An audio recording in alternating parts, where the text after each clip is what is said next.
Okay, today I want to talk a little bit about the purchase contract, and I want to talk just about one particular item.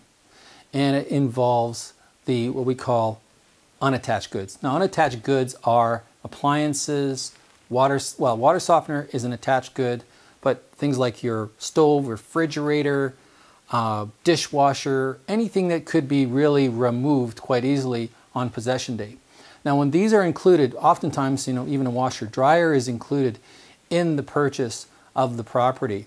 So what is important to remember is the seller's warranties in the contract. You see, there's some sellers out there who have this idea that when they sell their property, it's buyer beware. That means that if the buyer didn't encounter that there was a problem with the stove or the refrigerator when they did their home inspection, that they're free and clear. But let me tell you, that's not the way the contract reads. The contract specifically reads, and what we'll go to, and it's actually on, if we look at 6.1b.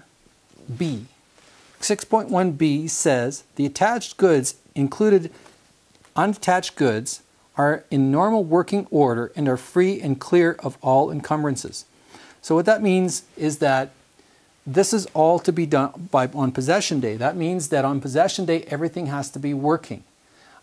So if, for example, the buyer does a home inspection, finds out that there's a problem with the appliances, for example, and then later the client, there's a discussion about the appliances. The appliances, as per the contract, unless they're notified in the contract that they're not in working order, they're assumed to be in working order. That means that they need to be repaired by possession day. It doesn't just mean that if the home inspector didn't find the problem, that those appliances, they need to work on possession day. So they should be reported very quickly after you take possession of your home. Now, the other thing is that it also says free and clear of all encumbrances. What that means is that if the seller borrowed money to buy the refrigerator, bought it from the brick on the brick card, that there's no liens against that, which means that the brick can't come in and take back the fridge that you sold. So if you're the seller. So that means that there could be no loans on any of the appliances or unattached goods that were included in the purchase. That means if you sell a hot tub in the purchase and it's not in working order, and if it wasn't disclosed on the contract as per maybe a term of sale, you would write if it wasn't in working order, there was a term of the sale, it wasn't in working order, that it would mean that they would have to accept whatever was written. So if someone was to write in that the appliances in the terms of the sale were in as-is condition, or they were to write it in the included goods, they could write it there.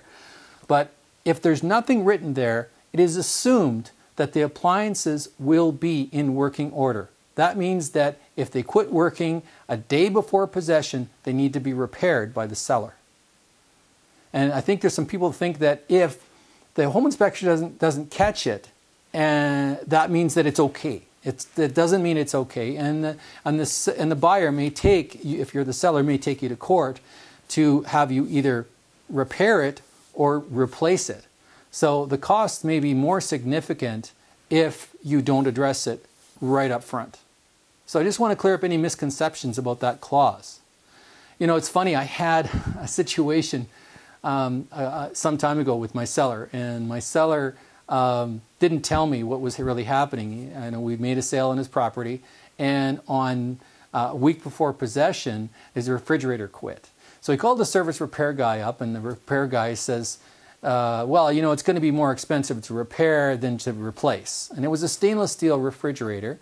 And so on possession day, what happened was that the buying agent called me up and said, hey, how come there's an almond colored refrigerator in this house? And I said, what? There's an almond refrigerator in this house? I said, that's not possible. He said, they swapped the fridge. I said, no. So I called my client up and I said to the client, I said, what's going on? He says, well, my refrigerator quit. And I said, but why didn't you call me and tell me that? He said, well, it was going to be more expensive. So I just found, a cheap refrigerator and I put it in there.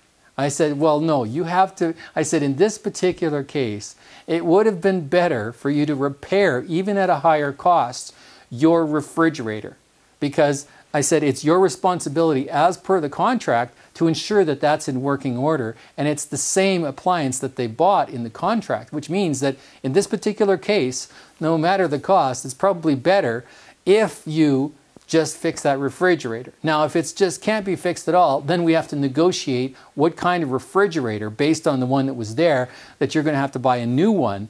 And that's probably going to cost, whatever it's going to cost, it's going to probably be a new one. Or that could be negotiated, even if it wasn't new, they might negotiate a 50-50 deal because they didn't sell them a brand new refrigerator, obviously. And it's pretty good luck for the buyer if they were getting a new fridge instead of a used fridge, because if in fact the refrigerator went a week after they took possession, then it's of course the buyer's responsibility. So in that case, they were actually kind of lucky. So just to make it clear, the appliances are to be in working order on possession day. That's how it is.